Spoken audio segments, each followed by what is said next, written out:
Salam sejahtera bagi saudara semua. Selamat hari Minggu. Apa kabar? Tentunya kami harapkan kita semua dalam lindungan Tuhan. Hari ini kita masih tetap beribadah di rumah.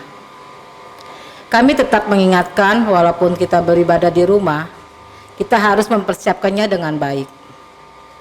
Jadikanlah hari Minggu ini sebagai kesempatan untuk kita membangun altar keluarga. Ibadah bersama-sama anggota keluarga akan menolong kita tumbuh menjadi keluarga yang menghadirkan Tuhan, tentunya keluarga yang merasakan damai sejahtera. Marilah kita mengambil saat teduh sejenak sebelum kita memulai ibadah. Tenangkan hati dan pikiran kita, biarlah hati kita bersukacita menyambut kehadiran Tuhan dalam ibadah kita di rumah masing-masing.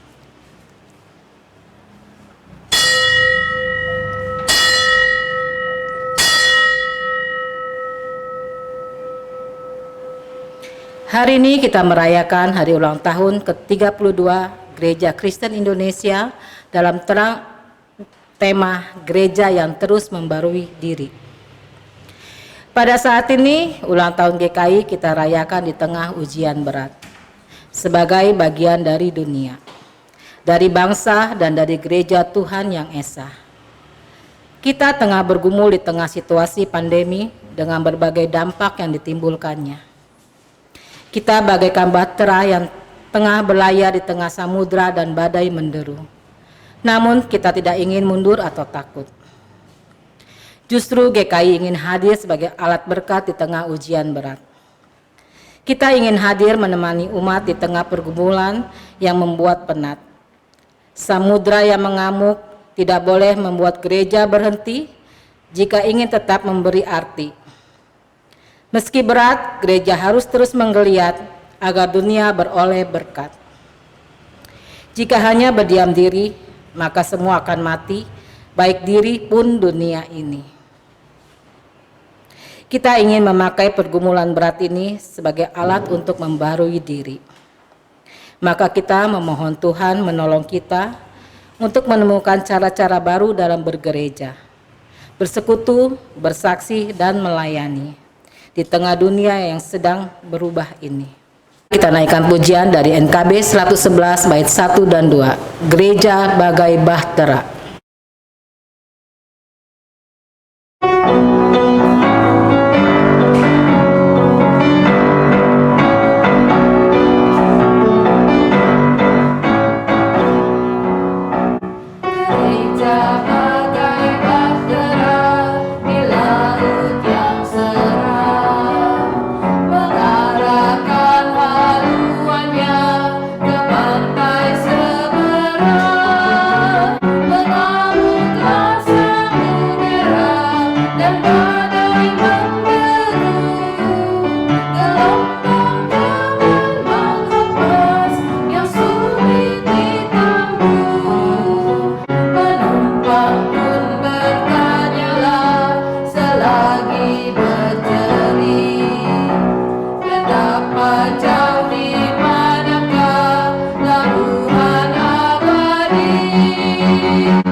Ya Tuhan, sebagai gereja-Mu, kami seringkali gagap dan tak siap saat ancaman datang sebagai gereja-Mu.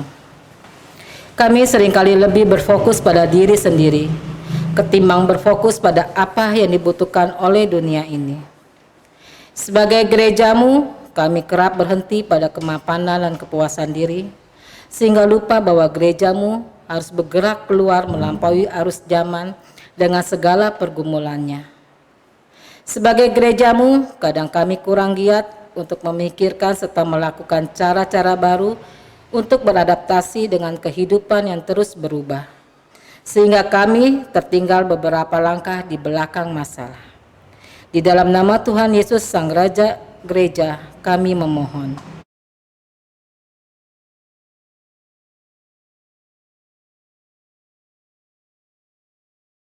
Anugerah, aku akan menjemput kamu dari antara bangsa-bangsa dan mengumpulkan kamu dari semua negeri dan akan membawa kamu kembali ke tanahmu. Aku akan mencurahkan kepadamu air jernih yang akan mentahirkan kamu dari segala kenajisanmu dan dari semua berhala-berhalamu. Aku akan mentahirkan kamu. Kamu akan kuberikan hati yang baru dan roh yang baru di dalam hatimu. Dan aku akan menjauhkan dari tubuhmu hati yang keras dan kuberikan kepadamu hati yang taat. Yehezkiel 36 ayat 24-26. Demikianlah berita anugerah dari Tuhan.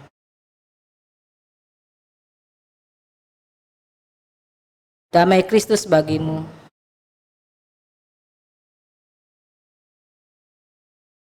Mari kita naikkan pujian dari NKB 21 bait 1 dan 2. Ku diberikan kidung baru.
Saudara-saudara, mari kita satukan hati, kita berdoa.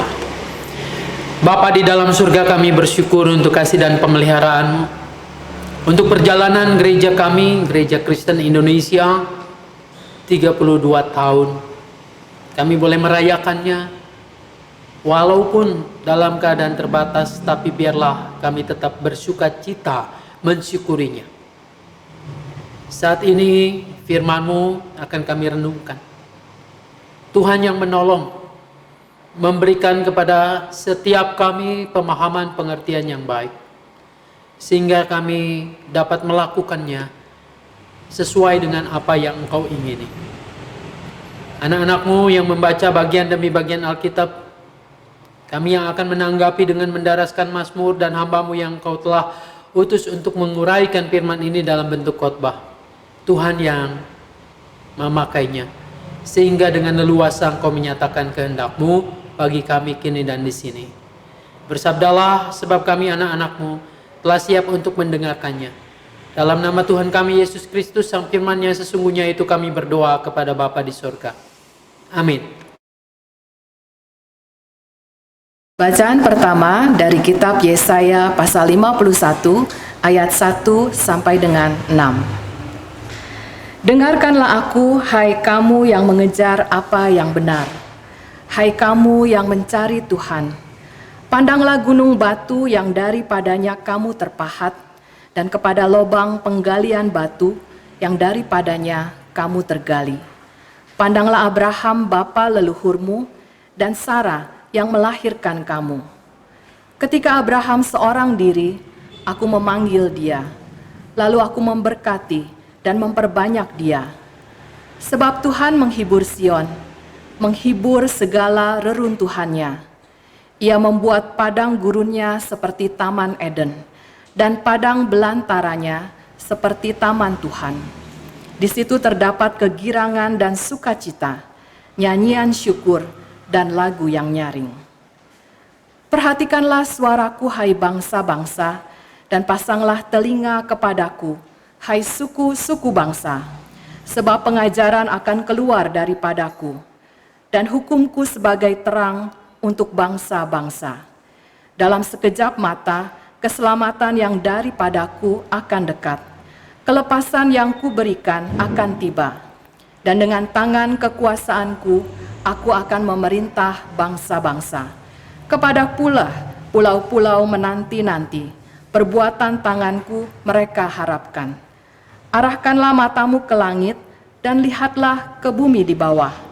Sebab langit lenyap seperti asap, bumi memburuk seperti pakaian yang sudah usang, dan penduduknya akan mati seperti nyamuk. Tetapi kelepasan yang kuberikan akan tetap untuk selama-lamanya, dan keselamatan yang daripadaku tidak akan berakhir. Demikianlah sabda Tuhan.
Bacaan kedua diambil dari Roma 12 ayat yang pertama hingga ke-8.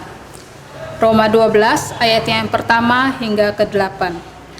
Karena itu, saudara-saudara, demi kemurahan Allah, aku menasihatkan kamu, supaya kamu mempersembahkan tubuhmu sebagai persembahan yang hidup, yang kudus, dan yang berkenan kepada Allah. Itu adalah ibadahmu yang sejati. Janganlah kamu menjadi serupa dengan dunia ini, tetapi berubahlah oleh pembaharuan budimu, sehingga kamu dapat membedakan manakah kehendak Allah, apa yang baik, yang berkenan kepada Allah, dan yang sempurna. Berdasarkan kasih karunia yang dianugerahkan kepadaku, aku berkata kepada setiap orang di antara kamu, janganlah kamu memikirkan hal-hal yang lebih tinggi daripada yang patut kamu pikirkan, tetapi hendaklah kamu berpikir begitu rupa sehingga kamu menguasai diri menurut ukuran iman yang dikaruniakan Allah kepada kamu masing-masing. Sebab sama seperti pada satu tubuh kita mempunyai banyak anggota, tetapi tidak semua anggota itu mempunyai tugas yang sama. Demikian juga kita, walaupun banyak, adalah satu tubuh di dalam Kristus, tetapi kita masing-masing adalah anggota yang seorang terhadap yang lain. Demikianlah kita mempunyai karunia yang berlain-lainan menurut kasih karunia yang dianugerahkan kepada kita. Jika karunia itu adalah untuk bernubuat, baiklah kita melakukannya sesuai dengan iman kita. Jika karunia untuk melayani, baiklah kita melayani. Jika karunia untuk mengajar, baiklah kita mengajar. Jika karunia untuk menasihati, baiklah kita menasihati. Siapa yang membagi-bagikan sesuatu, hendaklah ia melakukannya dengan hati yang ikhlas. Siapa yang memberi pimpinan, hendaklah ia melakukannya dengan rajin. Siapa yang menunjukkan kemurahan, hendaklah ia melakukannya dengan sukacita. Demikianlah sabda Tuhan.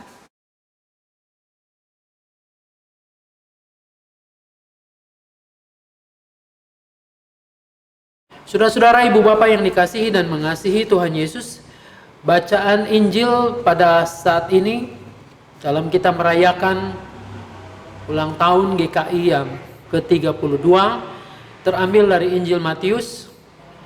Injil Matius pasalnya yang ke-16, ayatnya yang ke-13 sampai 20. Inilah Injil Tuhan Yesus Kristus menurut Matius pasal 16 ayat 13 sampai 20. Simak dan dengarkanlah Injil Tuhan Yesus Kristus. Setelah Yesus tiba di daerah Kaisaria Filipi, ia bertanya kepada murid-muridnya, kata orang, siapakah anak manusia itu? Jawab mereka, ada yang mengatakan Yohanes Pembaptis, ada juga yang mengatakan Elia, dan ada pula yang mengatakan Yeremia atau salah seorang dari para nabi. Lalu Yesus bertanya kepada mereka, tetapi apa katamu? Siapakah aku ini? Maka jawab Simon Petrus, engkau adalah Mesias, anak Allah yang hidup. Kata Yesus kepadanya, berbahagialah engkau Simon bin Yunus, sebab bukan manusia yang menyatakan itu kepadamu, melainkan Bapa-Ku yang di sorga.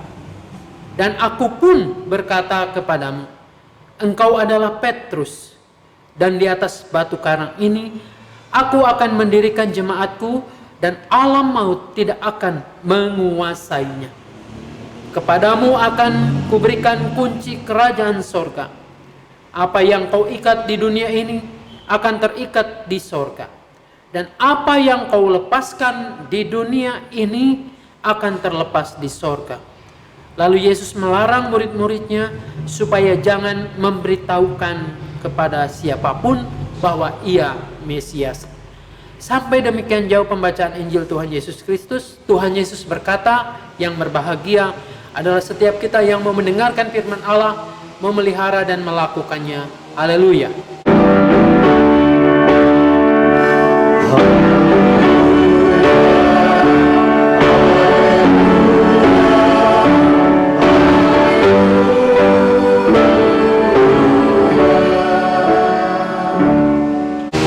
Saudara-saudara yang mengasihi dan dikasihi Tuhan Yesus Kristus, selamat merayakan ulang tahun untuk kita semua, Gereja Kristen Indonesia. Hari ini kita merayakan ulang tahun yang ke-32. Mungkin ada yang bertanya, kok masih muda amat sih? Bukannya GKI itu ada sudah sejak lama, bahkan ada yang 100 tahun lebih. Iya, benar. 32 tahun adalah ulang tahun berdasarkan kita merayakan penyatuan GKI. Ada 3 sinode wilayah atau sinode dulunya, Gereja Kristen Indonesia Jawa Barat, Jawa Tengah, Jawa Timur, dan kita boleh menjadi satu 32 tahun yang lalu. Nah, kita pada hari ini akan merayakan sekaligus juga menghayati kembali tentang makna bergereja kita. Tema kita adalah gereja yang terus membarui dirinya.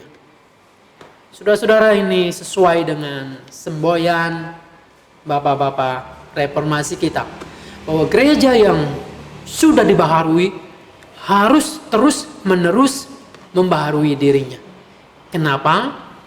Karena konteks zaman pun berbeda-beda.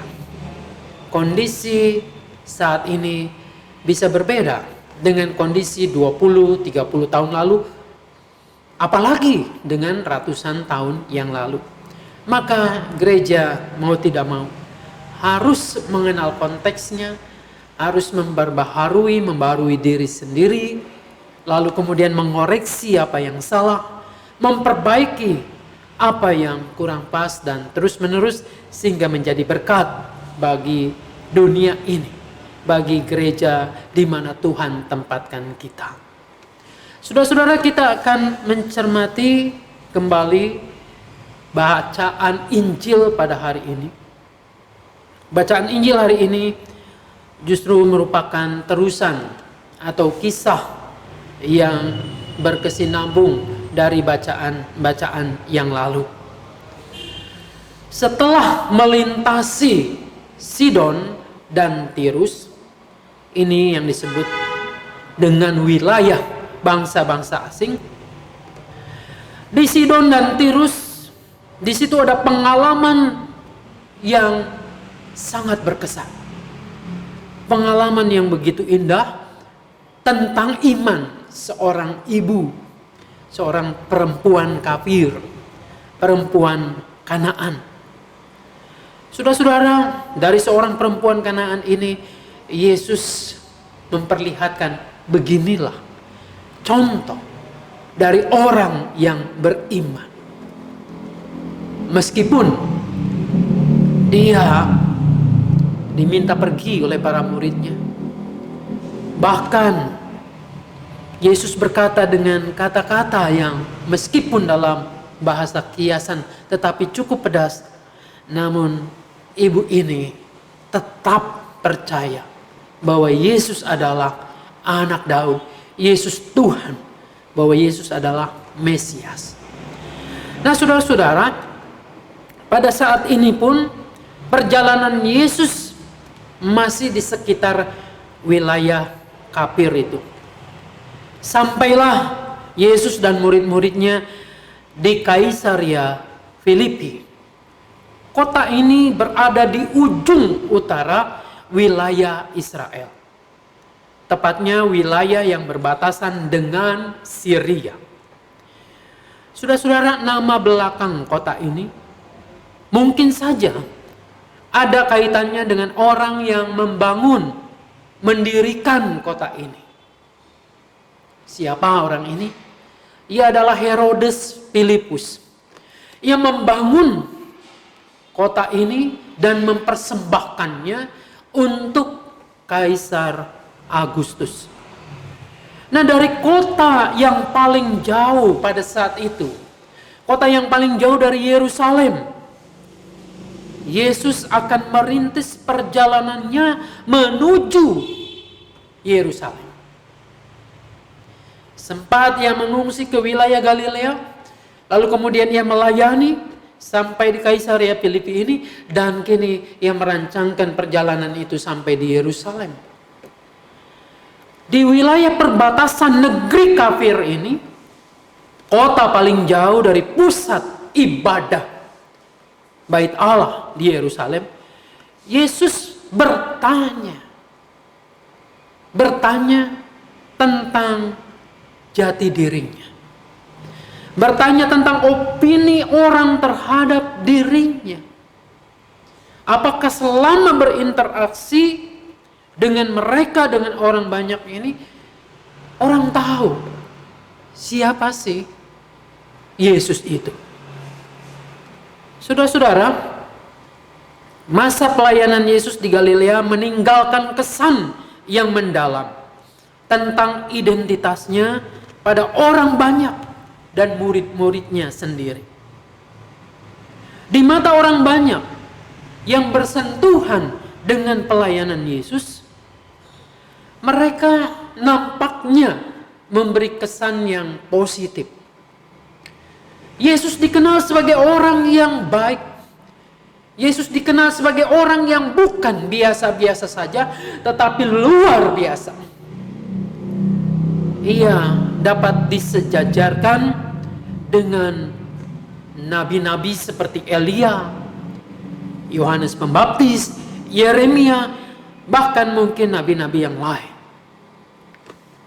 Saudara-saudara, dari semua jawaban tentang siapa Yesus, tentang identitas Yesus ini, mudah disimpulkan bahwa orang banyak itu tidak cukup menangkap, tidak cukup utuh mengetahui siapa Yesus yang sesungguhnya. Nah, saudara-saudara, lalu bagaimana sekarang kalau orang banyak tadi beragam pendapatnya tentang Yesus, sekarang bagaimana para muridnya sendiri menanggapi identitas guru mereka? Saya kira tentunya tidak seperti orang banyak. Para murid ini mengikuti dan ada bersama-sama dengan Yesus begitu dekat. Mereka berinteraksi siang dan malam, ada bersama-sama dengan Yesus. Mereka bersekutu dengan Yesus. Nah, seharusnya lah pemahaman mereka ini lebih utuh. Pemahaman mereka tentang siapa Yesus, identitas Yesus itu mestinya lebih tepat dibanding dengan kebanyakan orang. Saudara-saudara, seperti biasa, Petrus tampil dan segera menjawab pertanyaan Yesus itu. Ia mengatakan, "Engkau adalah Mesias, Anak Allah yang hidup." Matius 16 ayat 16. Dalam pengakuan Petrus ini, gelar anak manusia dan Mesias untuk pertama kalinya disatukan dengan gelar anak Allah. Anak Allah yang hidup. Saudara-saudara, Allah diakui oleh orang-orang Israel sebagai Allah yang hidup dan menghidupkan. Bahkan para keturunan Raja Daud sudah lazim ini disebut anak-anak Allah. Mereka diangkat menjadi anak Allah pada saat mereka diurapi menjadi raja. Mazmur 2 ayat 7 setidaknya mewakili itu. Anakku engkau. Saudara-saudara, dalam konteks Injil Matius, gelar anak Allah jelas melampaui pengakuan raja-raja Israel sebagai anak Allah. Saudara-saudara, jelas ini berbeda. Kita masih mengingat ketika Yesus mengawali pelayanan, ia berjumpa dengan Yohanes Pembaptis, dan di sungai Yordan Yohanes membaptis Yesus itu, lalu langit terbuka dan kemudian suara langit mengatakan, "Inilah anakku yang kukasihi, kepadanya lah aku berkenan." Jadi anak Allah, anak yang kekasih ini berbeda dari gelar raja-raja Israel. Ada hubungan, ada keintiman, ada kekhususan sendiri. Yesus dengan Bapaknya yang di surga itu. Saudara-saudara, kembali kepada pengakuan Simon. Pengakuan Simon Petrus ini ditanggapi oleh Yesus dengan 3 sabda, 3 tanggapan, 3 ucapan untuk Simon bin Yunus. Yang kalau kita pahami, kalau kita mengertinya, ini pun bukan hanya untuk Simon, tetapi untuk setiap orang yang percaya, yang menyatukan keyakinannya sama seperti Simon, yang mengatakan bahwa Yesus adalah Mesias dan anak Allah yang hidup itu. Saudara-saudara, ucapan pertama atau tanggapan Yesus yang pertama adalah bernada sabda bahagia. Berbahagialah engkau Simon bin Yunus, sebab bukan manusia yang menyatakan itu kepadamu, melainkan Bapakku yang di sorga. Sabda ini menyatakan bahwa Simon berbahagia karena pengakuannya. Ia mengaku Yesus sebagai Mesias, mengaku Yesus sebagai anak Allah yang hidup itu bukan dari pikirannya sendiri, bukan dari buah pikiran manusia yang rapuh. Simon telah menerima penyataan yang diberikan menurut Yesus oleh Bapaknya, bukan oleh pikirannya sendiri. Bapa memberikannya pikiran itu bukan kepada orang bijak, melainkan kepada orang kecil, murid-murid Yesus. Penyataan yang diberikan Allah tentang anaknya kepada murid-muridnya di Galilea dapat dibandingkan dengan penyataan kemudian yang diberikan Allah kepada Paulus untuk mengenal bahwa Yesus yang bangkit adalah Dia, anak Allah. Galatia pasal pertama ayat 16. Saudara-saudara, kita beranjak kepada sabda kedua atau tanggapan kedua Yesus terhadap Simon. Ini berisi pengakuan dan pengukuhan Yesus terhadap Simon. Dan aku pun berkata kepadamu, seolah-olah Simon, aku pun berkata kepadamu, engkau adalah Petrus, dan di atas batu karang ini aku akan mendirikan jemaatku, dan alam maut tidak akan menguasainya.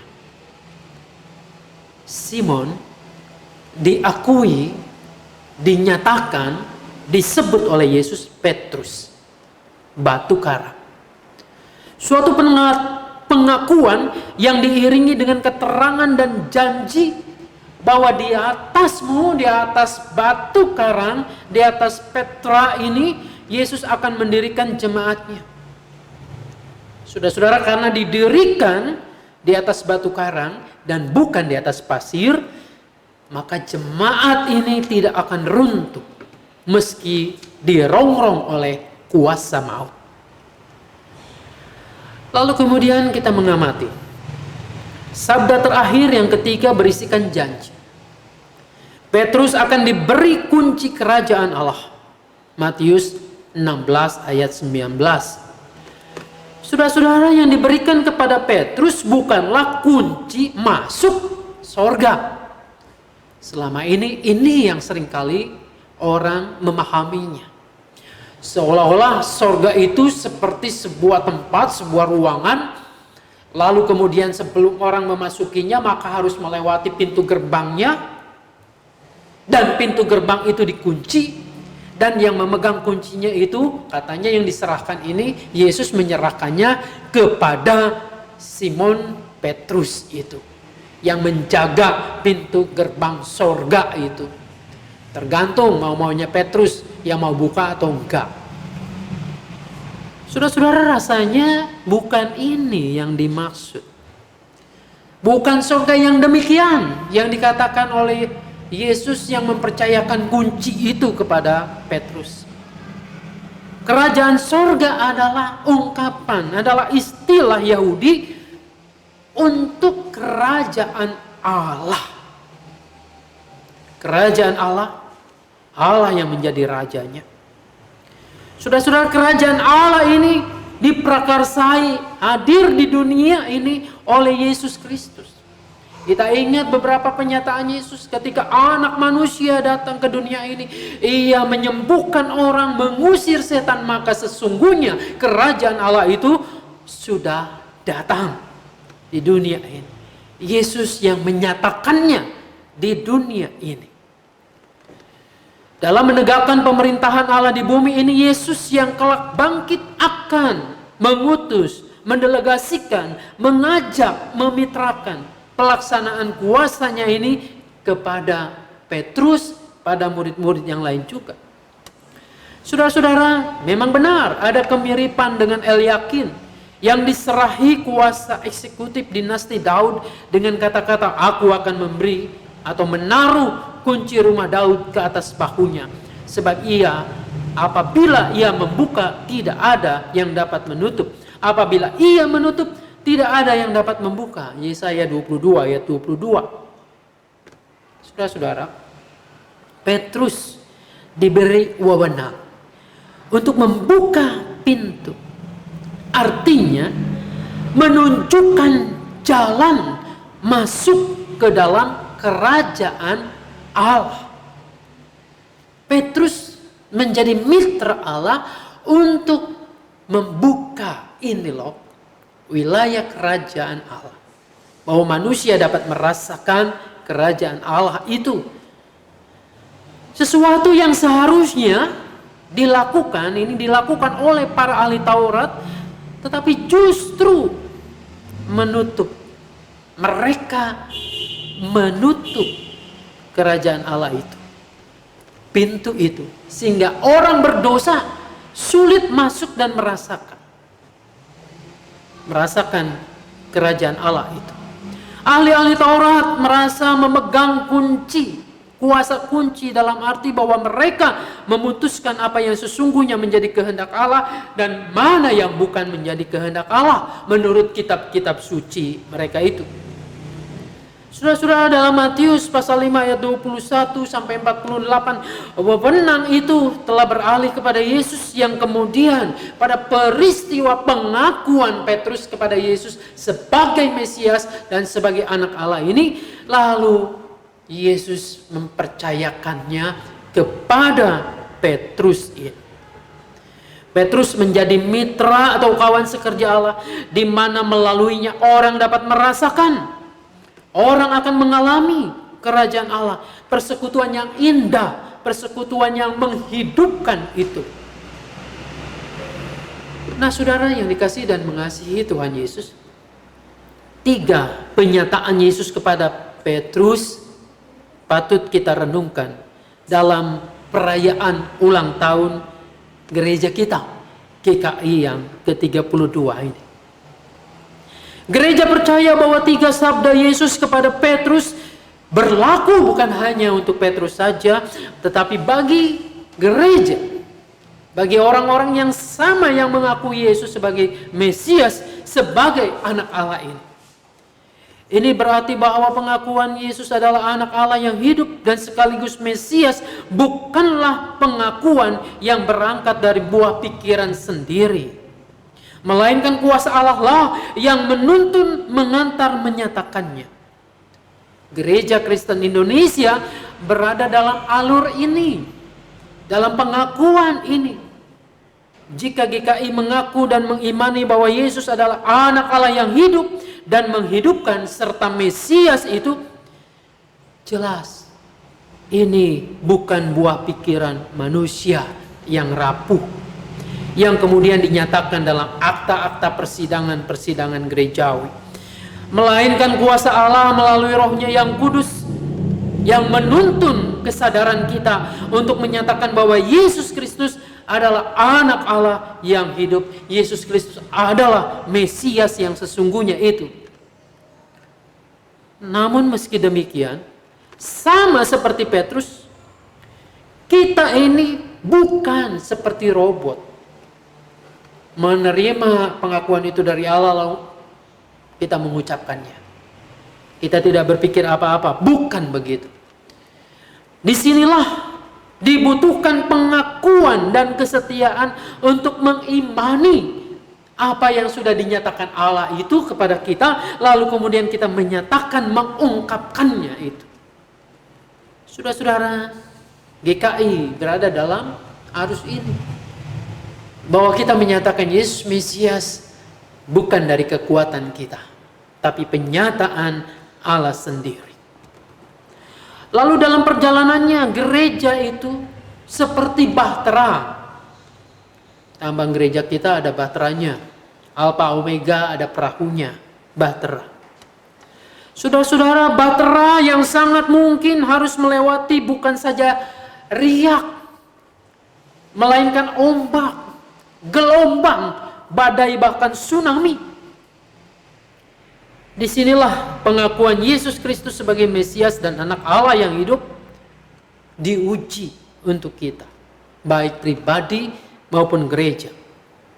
Apakah pada masa-masa seperti ini, di awal pembuka dikatakan ulang tahun kita berada dalam konteks yang khusus, masa pandemik, masa yang sangat sulit, masa di mana ombak itu, gelombang, badai itu sedang menerpa bukan hanya orang Kristen tetapi dunia ini. Disinilah kita diuji. Apakah pada masa-masa seperti ini pengakuan kita bahwa Yesus adalah Mesias, bahwa Yesus adalah anak Allah yang hidup dan menghidupkan itu dapat menolong kita? Bukan hanya menolong kita untuk eksis, untuk ada, tetapi memampukan kita untuk menjadi penolong juga bagi orang-orang lain yang justru mungkin saja lebih menderita dari kita. Saudara-saudara, di sinilah ujian itu terus ada dalam kehidupan kita. Ada kalanya gereja rapuh, sama seperti Petrus juga rapuh. Ketika melewati masa-masa yang sulit, masa-masa yang susah itu.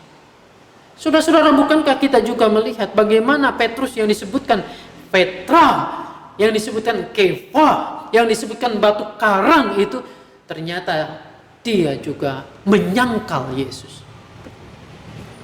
Ini kelemahan manusia. Gereja juga bisa menyangkal itu ketika masa-masa sulit mendera kita. Ketika masa-masa susah mendera kita. Gereja tidak berbuat apa-apa. Itu artinya kita menyangkal bahwa Yesus adalah Mesias, bahwa Ia adalah anak Allah yang hidup dan menghidupkan itu. Namun apakah yang rapuh ini kemudian Tuhan biarkan? Kalau perjalanan Petrus kita melihat tidak. Tuhan menampakkan diri kepadanya lalu kemudian meneguhkan kembali. Tuhan pun akan meneguhkan setiap gerejanya ketika gereja itu mau berubah. Ketika gereja itu mau memperbaiki diri, membaharui dirinya. Untuk boleh menjadi berkat dan tidak hanya memikirkan diri sendiri. Saudara-saudara, di sinilah keberadaan GKI seharusnya berperan. Pada saat inilah justru kita diminta untuk menyatakan Kristus Mesias. Ia adalah anak Allah yang hidup. Sabda Yesus yang kedua kepada Simon adalah pengukuhan dia sebagai Petra, batu karang, yang di atasnya dibangun jemaat Tuhan. Kita semua adalah bagian dari yang Yesus bangun di atas Petra, di atas Kefa, di atas batu karang itu. Saudara-saudara, menurut tradisi perjanjian lama, Allah sendirilah adalah cadas. Dia adalah batu karang. Dia adalah gunung batu yang teguh. Ia tidak pernah tergoyahkan, tidak pernah berubah. Dia adalah gunung batu Israel. Kalau Yesus mengatakan akan mendirikan jemaatku, ini adalah sebuah kiasan. Bukan berarti ada batu karang yang begitu kokoh lalu kemudian didirikan di sana bangunan gereja yang kuat, yang handal, yang baik, yang tak tergoyahkan. Bukan seperti itu, bukan makna harafiah yang mau ditegaskan di sini. Bukan bangunan fisik, melainkan Yesus membangun komunitas orang percaya. Orang yang menyambut Yesus sebagai Tuhan, sebagai anak Allah dan Mesias ini. Di atas dasar pengakuan Petrus itulah jemaat Tuhan akan terus kokoh berdiri. Selama orang-orang percaya dan berpegang teguh pada pengakuan bahwa Yesus adalah Allah. Yesus adalah anak Allah yang hidup. Dia adalah Mesias. Selama itu pula lah maut tidak akan pernah menguasai gereja. Selama GKI berpegang bahwa Yesus Kristus adalah anak Allah yang hidup, Yesus Kristus adalah Mesias, GKI akan tetap ada. Saudara yang dikasihi dan mengasihi Tuhan Yesus Kristus, sabda terakhir Yesus kepada Petrus adalah bahwa ia dipercaya untuk memegang kunci kerajaan Allah. Tadi saya di awal mengatakan bahwa Petrus bukan memegang kunci sorga. Dimana kalau orang mau masuk ke sorga, permisi dulu, merayu dulu Petrus untuk memberikan kuncinya, lalu masuk. Bukan begitu. Saudara-saudara, yang dimaksudkan adalah Petrus diberi kewenangan untuk menunjukkan kepada orang, ini loh kerajaan Allah. Petrus diberikan kesempatan untuk orang mengenal, merasakan bahwa ini kerajaan Allah.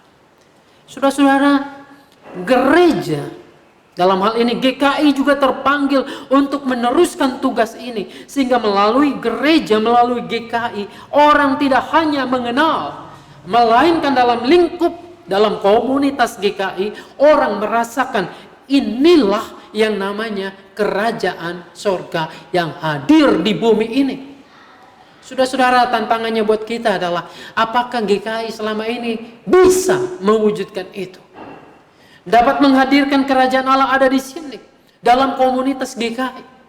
Dalam komunitas GKI orang merasakan kedamaian seperti ada di dalam hadirat Allah. Dalam komunitas GKI orang diakui, diampuni, diterima, dan seterusnya. Ini tantangan buat kita ke depan. Saudara-saudara, gereja harus terus-menerus berbenah. Ada banyak hal yang harus kita benahi. Jangan sampai kemudian institusi gereja kita GKI seperti ahli-ahli Taurat, orang-orang Farisi. Mereka seharusnya membuka luas. Orang mengenal Allah, orang mengenal kerajaannya. Tetapi mereka menutup. Bisa saja gereja juga, GKI juga seperti itu. Merasa paling baik, paling saleh, paling suci, lalu kemudian menutup kemungkinan-kemungkinan pembaruan yang lain. Saudara-saudara, tentu saja untuk memenuhi apa yang Tuhan kehendaki, kita harus berani mengoreksi diri. Harus membenahi apa yang keliru dan membaharui terus-menerus supaya kita tidak melakukan kesalahan-kesalahan yang sama. Konteks zaman kita berbeda. Ke depan pun pasti perbedaan-perbedaan itu terus-menerus terjadi. Pada saat sekarang saja pandemi, kita mengalami perubahan-perubahan yang begitu cepat, begitu dahsyat. Maka kita pun diminta untuk merespon ini. Supaya dalam berbagai macam perbedaan, berbagai macam perubahan ini, kita masih menghadirkan ini loh, cara hidup gereja kita. Cara kita bergereja adalah menghadirkan kerajaan Allah kini dan di sini. Tuhan menolong memberkati kita. Amin.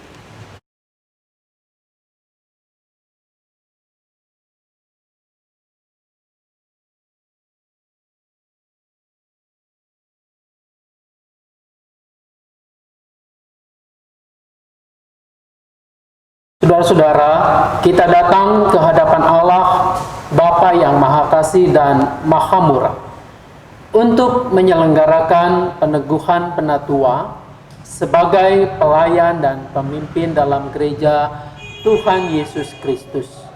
Sebagai kepala gereja sepanjang zaman, telah memanggil setiap orang percaya, laki-laki dan perempuan, untuk melayani gereja. Roh Kudus menolong semua orang percaya memahami dan menghayati panggilan mereka melaksanakan misi gereja dengan mewujudkan persekutuan serta melaksanakan kesaksian dan pelayanan. Dalam konteks masyarakat, bangsa dan negara di mana gereja berada. Agar terwujud keesaan gereja dan kesejahteraan umat manusia, yaitu keadilan, perdamaian, dan keutuhan ciptaan. Gereja Kristen Indonesia berada dalam suatu tradisi di mana Allah memanggil dan memberdayakan para pendeta dan penatua untuk memimpin gereja dalam menjalankan misinya di tengah dunia ini. Sebagai peran serta gereja dalam misi Allah. Sebab itulah kita telah bersama-sama menjalani proses dan pergumulan hingga pada hari ini kita dapat melaksanakan peneguhan penatua. Saudara-saudara, penatua dipanggil untuk membangun tubuh Kristus. Tadi bersama-sama dengan pendeta dalam kemajelisan, mereka membangun jemaat dalam iman, pengharapan, dan kasih. Mereka mendorong dan memimpin jemaat melaksanakan misi gereja sebagai peran serta dalam perwujudan misi Allah. Mereka melayani dengan membangun kehidupan spiritualitas jemaat, menjaga pengajaran gereja dengan ajaran yang sehat, dan melaksanakan perkunjungan pastoral kepada anggota untuk berbagi suka dan duka. Menghiburkan yang susah, menguatkan yang lemah, membalut yang terluka, mencari yang terhilang dan tersesat, serta menolong yang sakit dan yang menghadapi kematian. Mereka menjadi teladan dalam iman, berjuang untuk perdamaian, keadilan, dan keutuhan ciptaan, berjuang untuk keesaan gereja dan keesaan umat manusia, serta berjuang menantikan penggenapan kerajaan Allah. Mari kita berdoa. Bapa di dalam surga, setelah tertunda beberapa bulan oleh karena pandemik yang melanda dunia ini dan juga termasuk kami, kini saatnya tiba bahwa Engkau berkenan meneguhkan anakmu Daniel Handoko ke dalam jabatan penatua di Gereja Kristen Indonesia Jalan Mangga Besar ini.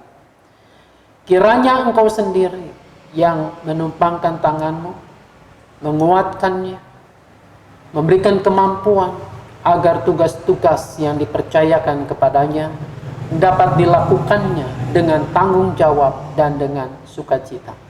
Kami bersyukur untuk keluarga yang mendukung, kami bersyukur untuk kesiapannya, kami bersyukur untuk kasih karunia-Mu. Dalam nama Tuhan kami Yesus Kristus kami berdoa. Amin. Saudara-saudara, saya mohon jemaat semua untuk berdiri. Sebagai hamba Tuhan Yesus Kristus, perkenankanlah saya bertanya, apakah jemaat siap mendukung Saudara Daniel Handoko untuk diteguhkan sebagai penatua? Ya, kami siap mendukung. Jemaat Tuhan, mari kita menyambut dengan pujian Kidung Jemaat 355 bait pertama sampai ketiga, Yesus memanggil.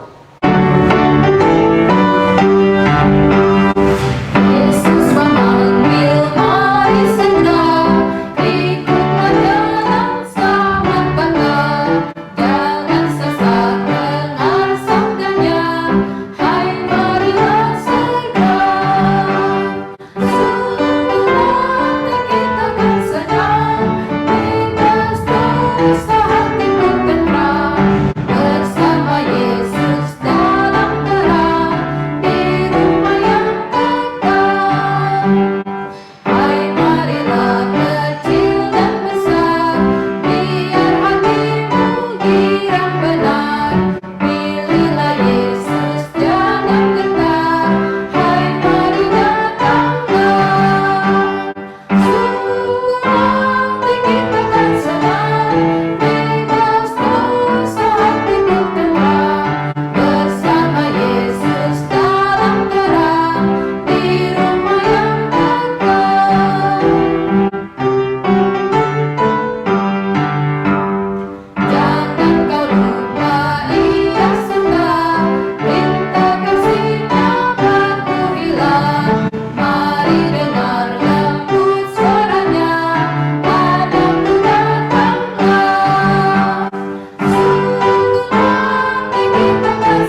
Saudara Daniel Handoko, sekarang saya ingin mengajukan beberapa pertanyaan kepada saudara.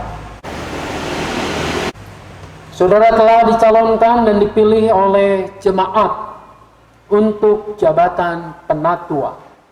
Apakah saudara percaya dalam hati saudara bahwa saudara dipanggil oleh Allah melalui gereja Tuhan Yesus Kristus, yaitu menjadi penatua? Kedua, apakah saudara percaya bahwa Alkitab Perjanjian Lama dan Perjanjian Baru adalah firman Allah yang menunjukkan jalan keselamatan di dalam Tuhan Yesus Kristus, dan karena itu saudara akan menjaga jemaat dari segala pengajaran yang bertentangan dengan kebenaran Alkitab? Apakah saudara bersedia memberitakan Injil dari Tuhan dan Juru Selamat kita Yesus Kristus, dan memegang kesaksian Alkitab itu serta menjaga keutuhan gereja? Yang ketiga, apakah saudara bersedia mendalami Alkitab dengan rajin dan hidup dalam anugerah Tuhan? Apakah saudara bersedia mendoakan jemaat Tuhan dan membimbing mereka dengan teladan saudara dalam kesetiaan, pelayanan, dan hidup yang kudus? Apakah saudara bersedia menerima dan menaati ajaran dan tata gereja Kristen Indonesia? Apakah saudara bersedia setia dalam persekutuan, kesaksian, dan pelayanan GKI dengan menggunakan segenap kekuatan saudara untuk misi Allah dan misi gereja di dunia kini dan di sini? Apakah saudara bersedia bekerja sama dalam jemaat, majelis klasis, majelis sinode wilayah, dan majelis sinode untuk memajukan perwujudan keesaan gereja serta menantikan dalam segala pengharapan kedatangan Tuhan Yesus Kristus kembali? Apakah jawab saudara Daniel Handoko? Ya, saya percaya dan bersedia. Selaku hamba Tuhan Yesus Kristus, saya meneguhkan saudara Daniel Handoko ke dalam jabatan penatua dalam nama Bapa, Anak, dan Roh Kudus. Amin. Allah yang Maha Kasih dan Maha Kuasa, Bapa Tuhan Yesus Kristus, kiranya melengkapi saudara dengan kuasa Roh Kudus dalam mengembalakan jemaat Tuhan yang telah ditebus oleh darah dan nyawa Kristus. Dan Allah yang Maha Murah dan penuh anugerah memenuhi saudara dengan karunia dan kuasa untuk melayankan firman, penggembalaan, dan pembangunan. Amin.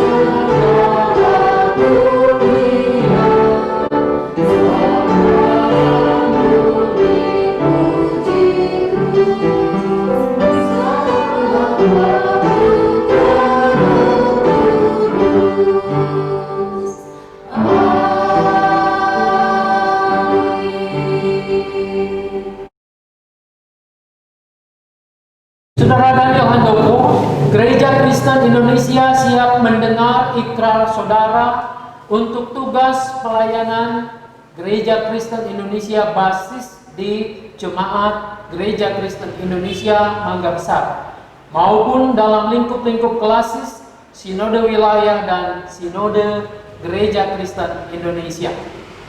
Dalam nama Bapa, Anak, dan Roh Kudus, saya menyatakan dengan segenap hati saya, segenap jiwa saya, segenap kekuatan saya, dan segenap akal budi saya, bahwa segala kesediaan saya melayani Kristus dan gerejanya di tengah dunia yang butuh penyelamatan Kristus, sebagaimana telah saya nyatakan tadi, dilandasi oleh percaya dan kasih saya kepada Kristus yang dikuatkan oleh kuasa dan karunia Roh Kudusnya. Kiranya Allah menolong saya. Jemaat yang dikasihi Tuhan, apakah saudara-saudara siap menerima dan mendukung Saudara Daniel Handoko sebagai penatua. Dalam nama Bapa, Anak, dan Roh Kudus, kami menerimanya. Kami berjanji memberi dukungan, kasih, dan doa kepadanya yang hidup dan bekerja di antara kami menjadi pemimpin yang melayani, agar jemaat Tuhan terpelihara dalam kasih, iman, dan pengharapan. Piagam Peneguhan Penatua nomor 073/MJ/MG BS _8/2020. Majelis Jemaat Gereja Kristen Indonesia Jalan Mangga Besar 5 nomor 279A Jakarta menyatakan bahwa Daniel Handoko telah diteguhkan sebagai penatua untuk masa pelayanan 2020 sampai 2023 dalam kebaktian hari dan tanggal Minggu 23 Agustus 2020 pukul 8 WIB di Jemaat GKI Mangga Besar dilayani oleh Pendeta Nanang. Jakarta 23 Agustus 2020, Majelis Jemaat GKI Mangga Besar, Pendeta Nanang Ketua, Triliana Kurniawan Sekretaris.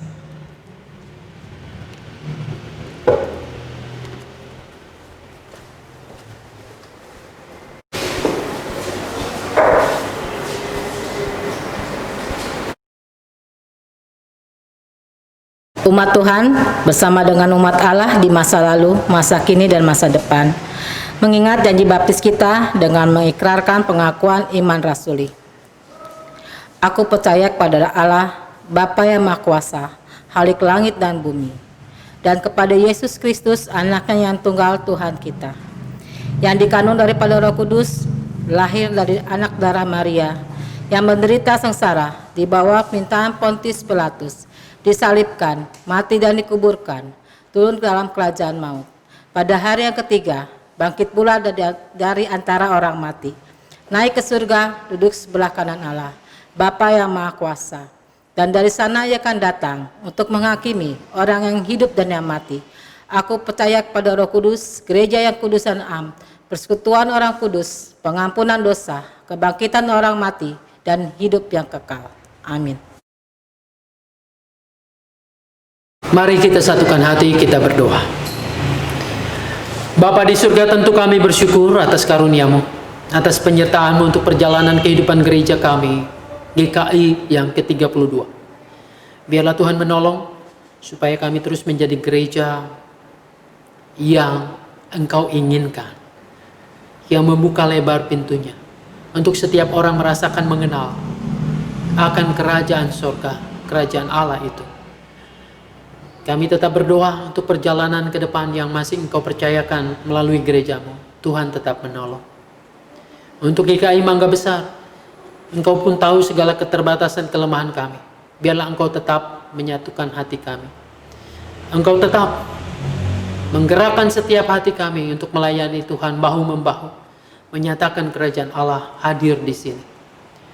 Bapa di surga, tengoklah setiap keluarga-keluarga kami yang pada saat ini sedang beribadah melalui media-media online. Di sana kami merasakan pergumulan, bahkan juga kegetiran hidup. Kami percaya bahwa di sini juga Engkau hadir. Di sini juga Engkau kami sapa sebagai Tuhan dan Juru Selamat serta Mesias. Kami juga bersyukur ya Bapa, dalam suasana yang seperti ini, dalam perayaan ulang tahun GKI, anak-Mu Saudara Daniel boleh merespon panggilan-Mu sebagai penatua. Tuhan tolong tugas-tugasnya ke depan, sesuai dengan tantangan zamannya.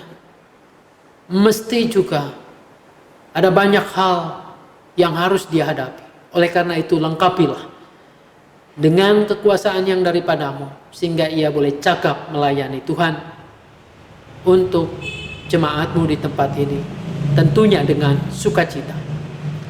Bapa di surga, kami tetap mendoakan untuk keluarga almarhumah Ibu Yocenyo yang Tuhan telah panggil pulang. Hiburkanlah keluarga ini, kuatkanlah mereka, sehingga mereka dapat melanjutkan masa depan dengan baik. Inilah ya Bapa doa-doa kami. Kami percaya bahwa Engkau mendengarkannya sebab kami mengalaskannya di dalam nama Tuhan kami Yesus Kristus yang sudah mengajar kami berdoa.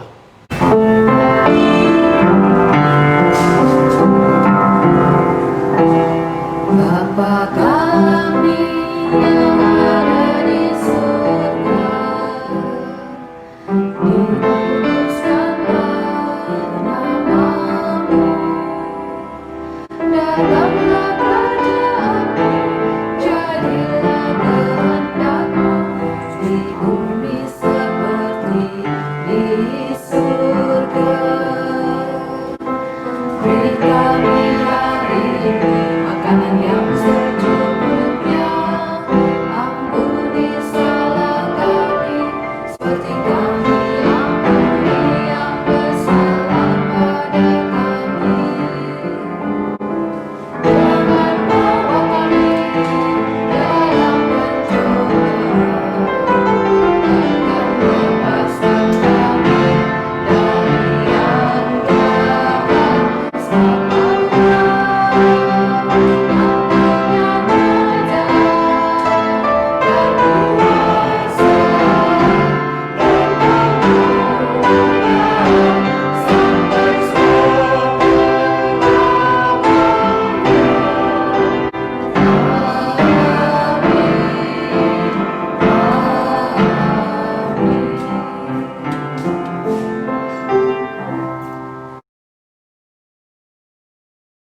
Kita menyiapkan persembahan kita sambil mengingat firman-Nya dalam Habakuk 3 ayat 17 sampai 19.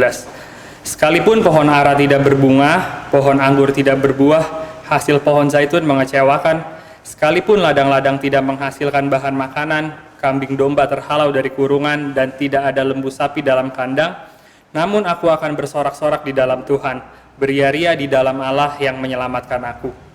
Allah Tuhanku itu kekuatanku. Ia membuat kakiku seperti kaki rusa, ia membiarkan aku berjejak di bukit-bukitku.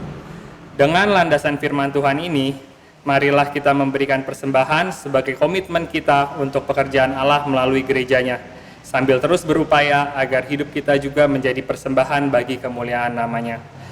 Penyerahan persembahan dapat dilakukan dengan cara transfer ke rekening BCA Mangga Besar dengan nomor 6840 299 340, atau saudara dapat memasukkannya dalam amplop, disimpan dalam sebuah tempat, dan nanti ketika sudah kembali beribadah di gereja dapat diserahkan di gereja. Mengiringi persembahan, mari kita menyanyikan pujian dari KJ 288, Mari Puji Raja Sorga, bait yang ke-1 sampai yang ke-3.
Dengan berdiri, marilah kita membawa persembahan kita di dalam doa. Bapa di dalam sorga, kami bersyukur untuk segala kebaikan-Mu. Hari ini ketika kami memberikan persembahan, Pada dasarnya semua itu asalnya daripadamu dan milikmu semata. Ajar kami untuk tidak melekat pada harta kekayaan, melainkan mampukan untuk mengelola dan mensyukurinya.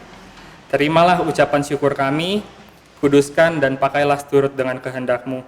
Beri hikmat dan tanggung jawab kepada majelis jemaat yang dipercaya untuk mengelolanya. Di dalam nama Tuhan Yesus, kami bersyukur kepada Bapa di sorga. Amin.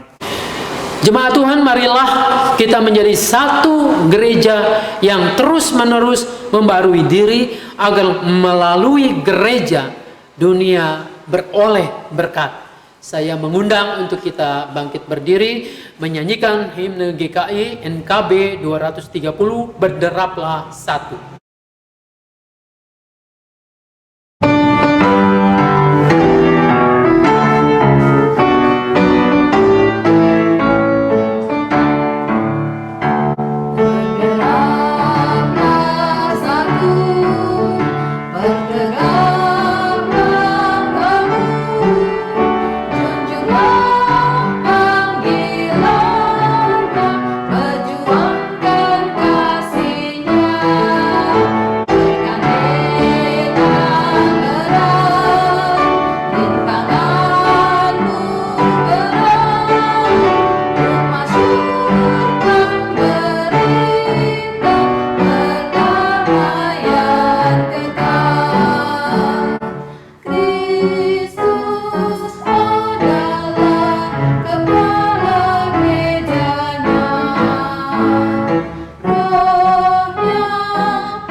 Selalu membarui diri. Itulah cara kita sebagai gereja Tuhan untuk tetap relevan menjawab panggilan kita di dunia ini.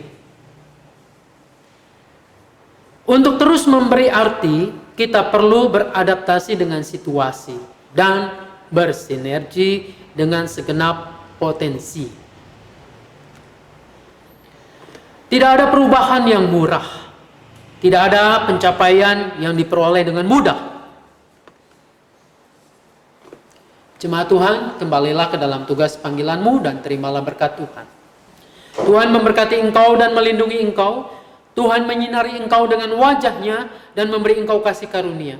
Tuhan menghadapkan wajahnya kepadamu dan memberi engkau damai sejahtera.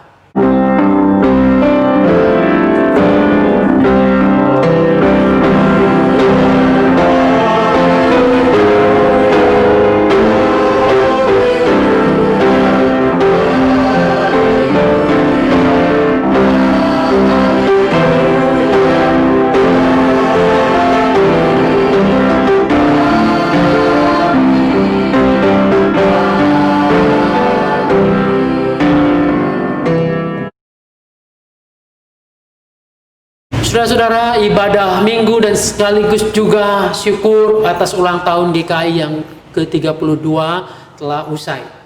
Dalam ibadah ini tadi pun kita menyaksikan Saudara Daniel Handoko telah diteguhkan menjadi penatua di gereja kita GKI Mangga Besar. Marilah kita mendukungnya terus menerus sehingga pelayanan menjadi lebih baik. Tentu dengan semua orang yang terlibat dalam pelayanan kita di gereja kita. Saudara-saudara, biarlah pada saat ini kita tetap bersabar, tetap berdoa, menantikan bahwa saatnya akan tiba, kita pun nanti suatu kali akan bersama-sama bersekutu di gereja kita. Tuhan menolong memberkati kita. Amin.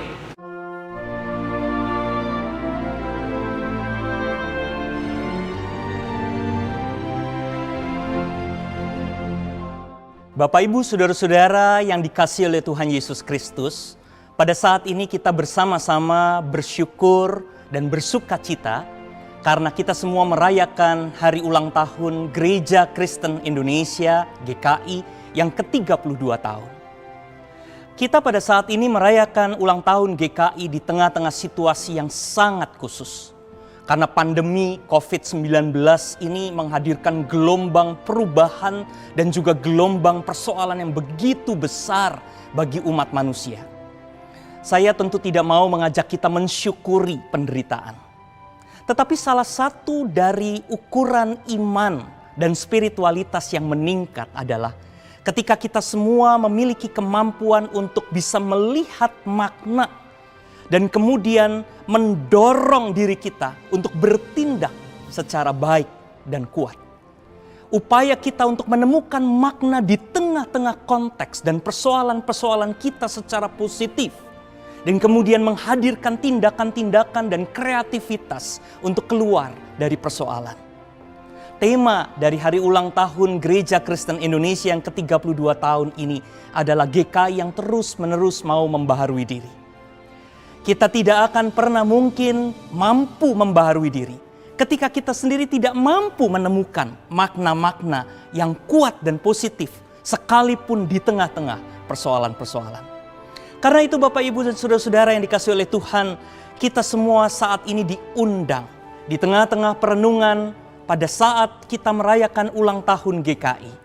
Kita semua diundang untuk kembali memeriksa bagaimana kita memahami Allah kita. Bagaimana gambaran Allah terbangun di dalam diri kita. Ini bukan hanya soal Allah yang mau hadir dan turut menderita di tengah-tengah umat manusia. Tetapi juga soal bagaimana Allah mengajak dan mengundang kita untuk ikut bersama-sama menghadirkan kehidupan, menghadirkan penciptaan yang baik, menghadirkan kekuatan di tengah-tengah berbagai macam persoalan. Pada saat ini kita semua diundang untuk melihat Allah yang mengajak kita bersama-sama ada di tengah-tengah kehidupan dan menghadirkan perbaikan-perbaikan. Disitulah kita akan menemukan tujuan-tujuan dan nilai-nilai hidup yang bisa mendorong kita menemukan makna-makna yang kuat. Barangkali kita perlu melakukan redefinisi pada tujuan gereja kita. Bagaimana kita memahami persekutuan, apa yang harus kita pahami tentang pelayanan, dan bagaimana kesaksian seharusnya kita tunjukkan. Kemampuan kita untuk memiliki nilai dan tujuan dan mendorong makna yang kuat di tengah-tengah konteks dan persoalan kita akan menghadirkan gereja yang mau dan bisa terus menghadirkan kebaikan di tengah-tengah umat manusia dan dunia.